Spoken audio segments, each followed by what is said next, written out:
with you, and I'm also glad that we get to kind of dig into the Bible together and look at some things that are very important to us as human beings. And I think that what we're going to talk about tonight is, in fact, one of the most important things to every individual human being, whether you're Christian, a non-Christian, whether you've been raised in the church, not raised in the church. This is something that is important to everybody because it has to do with who we are and what we do. It has to do with our identity and how we describe and look at ourselves. And we might say that when somebody, gets our name wrong, like back in when I first came to the youth forum, I got here and I'm sitting in the back and I'm really, really nervous, and I don't really want to be here. I'm just here because there's a pretty girl that invited me to be here. And I got on the list, and they let me come, and Cliff Sabro calls my name, and he says, Nick Westbrook, you're with Gene and Carolyn Mullins. Well, that's not my name. And he called me Nick Westbrook for about a year, until I finally told him that my name is not Nick Westbrook, my name is Nick Westberg.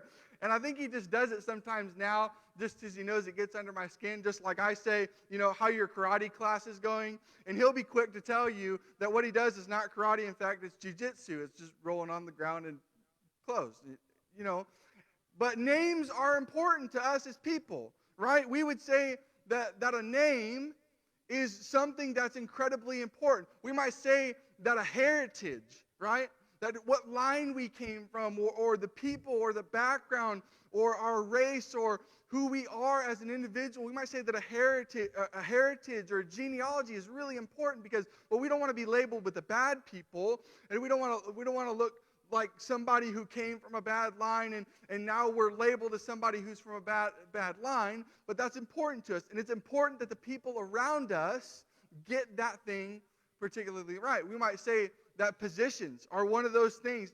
Those are very important to us. What I do, well, I'm this, not this. I do this, not this. And we'll be very quick to correct people when they get that type of thing wrong. Just like we might look at, branches of the military. Well, if you get one wrong, people are quick to say, well, no, I'm not in the Marines, I'm in the Army. My position is this. I do this. And those are things that are important to us, just like we might say that labels are important. Now, good or bad, positive or negative, these things are important to every human being. We don't want to be labeled as somebody bad. We don't want a heritage that's bad. We don't want a bad name. We don't want a bad position. We don't want people to look at us awkwardly because of our background. But it's important to us as individuals to have the right name behind what and who we are, because names, right? Names give us a sense of who we are, and we don't like to be mislabeled or mistitled because it's something that we find incredibly important. So names give us a sense of who we are. They give us a sense of who we are, our background, what we do, where we came from, and it's important to every individual that we are given the right name. In fact, we might all say that we know what an American is, right? Everybody knows what an American is. Everybody knows what a Canadian is. Everyone knows what a comedian is, right? Everybody knows what these things are.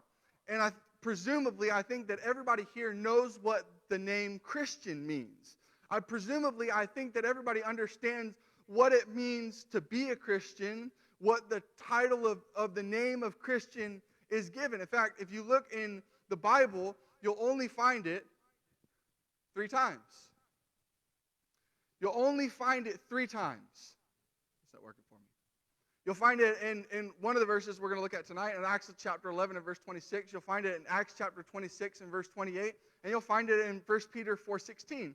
Those are all verses that we find the name Christian in. In fact, when we look at the book of Acts, Acts chapter 11 and verse 26, when we discuss the context and why these individuals were actually given this name, Paul and Barnabas haven't even met yet. Paul's just been converted to Christianity. He's just started following Jesus. And the Gentiles, back in chapter 10, Peter goes through this whole ordeal where he sees a sheet coming down from heaven, and God tells them that the Gentiles are now allowed to be a part of the church. And so there's this whole big ordeal in Acts chapter 10, and then we get through Acts chapter 11, and we start looking back at this Apostle Paul. And Barnabas hears about this individual, and he goes to his hometown in Tarsus to actually find Paul. And it says, and when he had found him, he brought him to Antioch. Now, this is Antioch of Syria, not Antioch of Pisidia. Antioch of Pisidia is on the coast of what we would call modern-day Turkey. And this Antioch of Syria is kind of on the bend, more towards Israel. And it's a predominantly Gentile church. You don't have very many Jewish people, but here you have Barnabas and Saul going into the place. And it says that the Christians in Antioch, or the disciples in Antioch, were first called Christians there. We know this verse. We know that the disciples in Antioch were first called Christians. But Christian was a name not given to by, Christians saying, we're going to call ourselves Christians. In fact, it was a name given to the disciples by outsiders. It was not a name we called ourselves. It was not a name we made up for ourselves. It was a name that people gave to Christians, right? Because like in Peter's day, right? He would say, if anyone suffers as a Christian, right, let him not be ashamed, but let him glorify God in that name. And all Christian means is one who is associated with Christ. That's all it means. It just means somebody who's associated with Christ. It doesn't describe anything. It's just a derogatory name. In fact, it's a derogatory name given by Judaizing teachers or Jewish people to people who follow Jesus. It's not a name in the first century that's like, wow, it describes this individual. No, it describes those dirty, rotten people who follow Jesus, right? They've left the old law, they've left God, and now they're Christians, right? They're people who follow Jesus. And they're these people who aren't really, ones we want to really associate. In fact, we're going to persecute them. And the first part of the book of Acts is almost all persecution from Jewish people before we hit the Romans in the later parts of the book of Acts. And so Acts 11:26, Acts 6, chapter 6 and verse 7 actually starts and proves to us that what these people were called were, in fact, disciples. And the word of God continued to increase, and the number of the disciples multiplied greatly in Jerusalem, and a great many of the priests became obedient to the faith. And so these individuals were called disciples, not Christians. That's what they called themselves. Disciples. They called themselves disciples. Now, you might think, well, what is the name disciple? We're going to get to that in a minute, but I want you to look at another verse, chapter 9 and verse 26. This is right after Paul is converted. He's on the road to Damascus back in chapter 8. He's persecuting Christians. He's hurting and trying to destroy the church, as he would describe to the Galatians. Say, I violently persecuted the church. I wanted to destroy it. And now he becomes a disciple, and the people are like, well, wait a minute. I don't really think you're a disciple. He goes to Jerusalem, and he attempted to join the disciples, and they were all afraid of him, for they did not believe that he was a disciple, because he had persecuted the church so harshly. But again, this proves to us that, these people weren't calling themselves Christians. They were calling themselves disciples. Another one in Acts chapter 9 and verse 36 talks about a woman named Tabitha, and she was a disciple. And it says that this disciple was full of good works and acts of charity. That these disciples were, in fact, people who were ones who engaged in learning through instruction from another, right? Not just, we just hear what somebody says or we're just listening to what somebody says, but they're actually engaging in learning. We're trying to learn. We're trying to understand what it is that our teacher wants. In fact, we might define disciple as somebody who's a student or a learner, right? When I was in Bear Valley, I had never experienced this type of format before. Everything about this school was completely foreign to me. I didn't grow up in the church. I had no association with the church. I saw what people did in the church, and I just, was doing me. And so when I went to school, they, made sure that we understood that the dress code, not because it's in the Bible, but because we feel that this is a good dress code for people who are training to be preachers to wear a shirt and tie every day. And so that's what we did. We wore a shirt and tie not because it was, something that was supposed to be done, but it was because we were representing something, right? A student is somebody who represents somebody else. A disciple is somebody who represents Jesus, and how we behave and how we act really does matter. It really does matter because we put an impression on the world with how we behave as people. If we're learning of Jesus, if we're people who are trying to understand what it means to be somebody who's trying to live like Jesus lives, then we see something different in these people. And so the question I just want to put out there, the thing that I really want to ask tonight, the thing that we need to be asking all of ourselves, that we need to be looking at deep within, looking in that mirror and trying to reflect, are we disciples? Are we disciples of Jesus? Are we really students or learners? Are we ones who engage in instruction from this higher master teacher? Are we those people? Are we disciples? Because if we are disciples of Jesus, then there's a particular way that we need to view the world, that we need to see certain things. Now, Jesus, when he's on this earth, he's constantly fellowshipping with his disciples. In fact, there's one specific account in the book of John, chapter 13, where Jesus is having this discussion with his disciples on the night before he's going to be betrayed.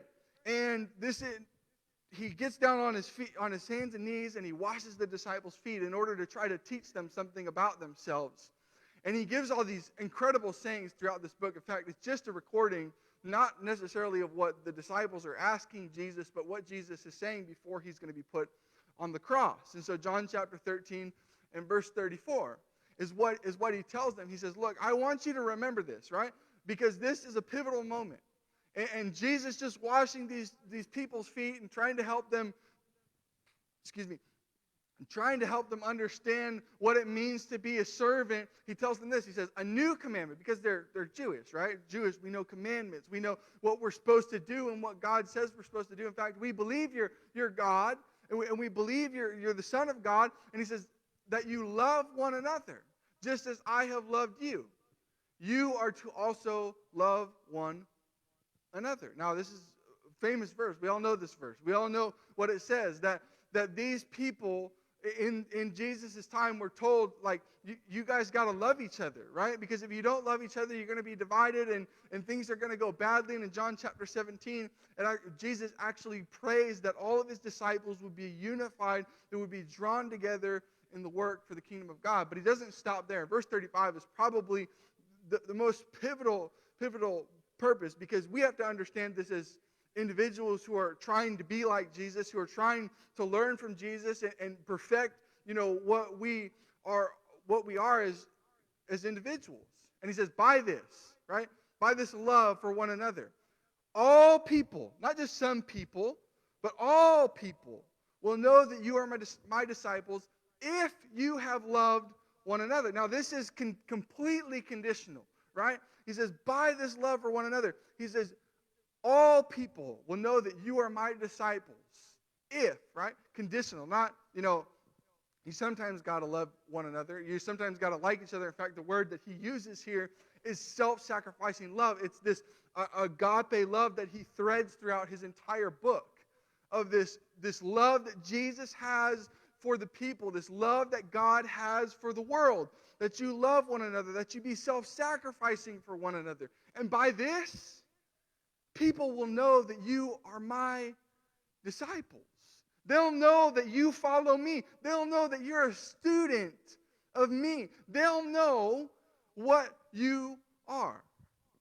And I think this is important for us as people who are trying to live like Jesus lived. We have got to understand this principle, that we've got to love each other. That doesn't mean, well, we just like each other. No, it means, like, what are you willing to do? I mean, this congregation does a very good job of taking care of its people. You guys know how to show tremendous amounts of love to people.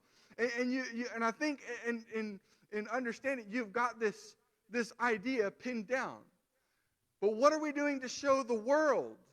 What are we doing outside these doors? How are people seeing who we actually are and our identity and our name that we take as Christians, as people who reside in Christ, or as people who are students or learners or disciples of Jesus? How are people seeing us? And in fact, this, again, makes my point. This disciples thing is one that John threads throughout his entire letter. Disciples, disciples, disciples, disciples. They're learners, they're students, they're people who are trying to grasp what it means to be a follower of Jesus. Right? Not well, we just want to listen to you and maybe take what you say, but no, we want to listen to you. We want to understand what you're like. And I think that this word that we keep going back to, this word love, is an umbrella. I mean, if we really love something, everything else falls into place. Grace, mercy, peace, forgiveness, all of this stuff falls under the umbrella or the blanket of loving. And if we can learn how to love like Jesus loved, then people will know that we're his disciples. In fact, in the Great Commission in Matthew chapter 28 and verse 19, he's telling the disciples he's resurrected from the dead. In John chapter 21 records the account of him eating breakfast with the disciples, and they're talking in these intense conversations with Peter. And before he sends into heaven, he gives them this command, right? He says, go therefore, or as you go, as you're going along, as you're going throughout your life, make disciples, right? I'm not saying that we shouldn't use the word Christian. What I'm saying is that our job is to make students and learners out of people as Jesus has made students and learners out of us, as other people have made us students and learners. And through that, showing our love to the world. And make disciples of all the nations, baptize them in the name of the Father and the Son and the Son and of the Holy Spirit. So, how I want to wrap this up is just with a challenge, right? We're people who are trying to be disciples of Jesus. We're trying to embody the characteristics of Christ. I do my best. I'm not perfect. Nobody's perfect. Nobody's going to lay out all the tactics and say, you know what, I'm just like Jesus. Nobody's going to lay out all the tactics and say, you know what, well, I'm sinless. Nobody's going to embody certain things and perfectly all the time. But there's things we can do to start practicing some elements and aspects of people who are becoming followers of Jesus. As we're becoming followers of Jesus and disciples of Jesus, there's things that we can practice that will help us to grow in the right directions. Right? One of those things goes back to that word that I talked about before, love. So your challenge, right, is this week when you're out and about, when you're in your workplaces, when you're around family, when you're around the people that you love, when you're around Christian family.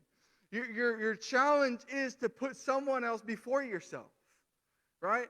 To put someone else before yourself. Because we would say that putting someone else before yourself is an expression of love. We want to be people who are trying to extend the love of Jesus not only to outsiders, but to those within. Right? And putting somebody before myself allows me to show an expression of love. That can be in any form. It can be in any way you can think of. Maybe, you're having an argument with your boss, or you're discussing something, or something's not going right in your schooling, or you're having a discussion with your teacher, or maybe you're struggling with a sin and you're dealing with something. And it's not only hurting you, it's hurting the people around you too. And putting somebody else before yourself may mean dropping whatever that is in your life that's causing you to hurt those who are closest to you. Putting someone else before yourself is an expression of love. So I'm going to give you a couple ways you can do this challenge this week. Because these are things that we can practice, and they're easy things. And if you're here, you're not a Christian, and maybe you've never read the Bible before. Maybe you're not a follower of Jesus. Maybe you don't even want to identify with anybody who's Christian, but you're here and you're listening and you want to understand some things about Christianity. This is just for Christians. This is just for people who claim the name Christ. This is just for people who are disciples of Jesus. because we understand these elements are important to our Christian walk. The first thing that you can do is practice submission. Maybe, and I'm talking about inside, just inside the walls of the church building, but people you interact with on a daily basis. You may have family who's Christian. You may have, brothers, sisters, aunts, uncles. You may have people you work for that are Christian. You may have something of that nature. And to practice submission would be an expression of showing love. Not that you just roll over and let them do whatever they want. But imagine what the church would look like if everybody practiced submission. If husbands and wives practiced submission. If brothers and sisters practiced submission. If friends, if all these people practice submission. I mean, and this is why this is important, because in order to be a disciple of Jesus, you have got to practice submission. You're not going to be a disciple of Jesus if you're constantly overruling what Jesus tells you to do. You say, well, I don't really want to do it that way, Jesus. I'm going to do it my own way. No, becoming a student or a learner means you're submitting to a certain type of teaching. Means you're submitting to something of a nature where you're trying to understand something. And in order to do that, you can't have your will pressing over the will of other people, especially your master, Jesus. So whatever it is in your life, this week you can practice submission in some way, form, or another. Practice submission to your brothers and sisters. If you're having a disagreement or an argument, if within the family circles of Christianity, maybe it's someone here at church that there's a disruption with, maybe solving that issue is practicing submission. But not only that, we've got to practice love. Right? We've got to practice this other thing because, like I said, under this umbrella, right, of this word is love. Right? To love one another. By this, all people will know that you are my disciples. They will know you're my disciples if you love one another. And if we practice love, can you imagine? Can you imagine what the church would look like? Can you imagine what your relationships would be like in your family relationships, in your work relationships, in your relationships with your spouse if you practice this act of love? I'm not talking about, I love, affectionately. I'm talking about the type of love that says, look, I'm going to sacrifice my will for what you want, because maybe what you want is better than what I want. And we do the same thing with Jesus, right? We do the same thing with God. We may say, well, I'm going to submit, or I'm going to learn to love because what you did for me shows me, right, that what you did was better for me than what I could have done for myself. And practicing love embodies that. So practice submission, practice love. Practice those two things this week. That's your challenge as you lift up. You may run into some situations where you may not have to practice that.